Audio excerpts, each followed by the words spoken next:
his ultimate. At nako, pinagchuchukchak sila ni Kyle. Dimensional Rift. Napaka-wild ng mga rift na yon mula kay Kyle TZ. Triple kill. Isa pa. One more. Owl now has the DHS. Okay, nakompleto niya na yung Trinity. But again, yung items, yung damage, power spike, beaten. Pasok si Owl. JPL Porado. Polero wala na siyang ultimate. View. Makakapag-flicker out. Nilabas sa mga wormies. Eto na si Adamir. Buning siya. Pero nasa matataas. Doon yung ibang mga kupunan. Si Flap si Bangko ng kill. Wala nang inawala. Sa side ng enemy flash. Oh, wow! Para kay Super Marco. Sabay. Ayun na nga.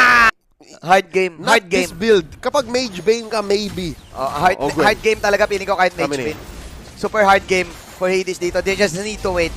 Need for the right opportunity to strike. Wait for the mistake. Oh. Okay, Owl pula doon napaka-win chant. Pero okay, basag na yung Torre. Ay nako, pwede na mag-lock in ang base dito. Ang side ng FCAP. Pero nilaban pa rin to na side ng enemy flash. Pero yung Lord, yung damage ng Lord doon sa base